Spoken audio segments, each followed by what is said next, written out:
I was only a child when it happened. TV, barbecues, and cars. That's what I remember of the old world. Funny the things you remember. Wish I remembered more, but I can't. All I know is the metro now. That's my world. That's where everyone went when it happened. Almost everyone, that is. If you got to the tunnels, you made it.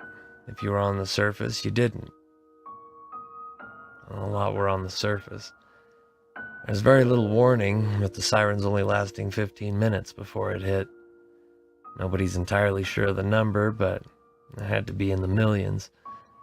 So much life, gone in a matter of seconds.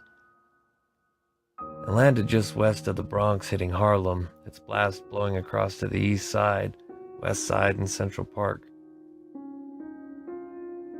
Dad says we didn't expect it to happen when it did, but due to terroristic fears after the old Canadian War, no, there were preparations. More specifically, there was the metro. It was safe, made to be safe, made to be a larger-than-life fallout shelter. Proving this more than anything is the fact that the stadium is only a few miles away from ground zero on the surface. And despite this, not one irradiated particle manages to make it down there. The metro is one massive city under a city, going from the Bronx all the way to down...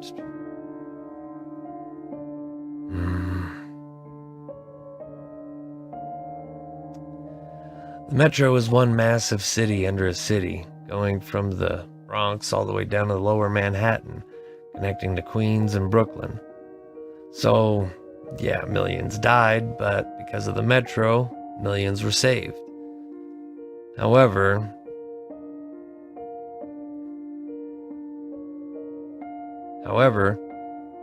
they were also trapped. And we were trapped. As after the bomb fell, everything but the metro was drowning in radiation. You couldn't just go up to the surface without the proper precautions. Those who had the proper precautions, however, were called stalkers. Their job was to gather whatever supplies they could, find safe havens, mark places of high radiation, and carry out assignments. As a kid, I always wanted to be a stalker. It seemed so adventurous. A chance to go up to the surface and travel across what was left of the old world. The surface. It sounded so ominous. Maybe because for me, someone who spent a good chunk of their life in the confines of the metro, well, the surface represented the unknown. But, unfortunately, the unforeseen venture of a certain group of stalkers would put fear into that unknown. It was an assignment, a simple task: document all weather patterns throughout the nuclear winter. And in the beginning, the stalkers gathered what was to be expected. But then things changed. It was exactly 4 years following the attack, on April 21st, 2001, that the stalkers first spotted the cloud. At first, from a distance, it looked normal despite it being extremely black and coming from a direction that was downwind. But, as it grew closer, it became clear that this was no normal cloud. When the stalkers returned to the stadium and first described it to us, to my dad, no one could believe it. But then they showed us the pictures. This cloud, was so large and so singular that it cast the entire island of Manhattan and beyond in its shadow. But it was what hung from the bottom of the cloud that sent everyone who saw it into shock. It was hard to make out at first, since the cloud was shrouded in mist. But in the spots where the mist was clear, they could see it. On the bottom of this black cloud were clusters of long, misshapen tentacles and trunks that were all moving and twitching. The cloud as a whole must have been gelatinous in nature, with those black tentacles and trunks hanging from the bulk of its mass. The thing was a monstrous sight. Its tentacles gathered together in clustered patches with no discernible symmetry or design. Their layout was completely random. For a while, the thing just sat still in the sky with its tentacles caressing the tops of skyscrapers. Then, with what sounded like thunder, it began to rain. However, the stalkers preferred to call it the hail. This hail fell from the small openings at the end of each tentacle and trunk. The hail came down as black spheres of varying size, spheres that would explode upon landing, expelling noxious spores. Yellow spores that flowed ominously through the air as small pieces of glowing matter. It lasted about 3 hours, the stalkers said, and following those hours, the cloud had become visibly smaller. But it was what happened once the cloud left and the yellow spores settled that everything changed. Literally. See, these spores seeped into everything organic, enveloping plants and vegetation, corrupting the moisture that ran through them.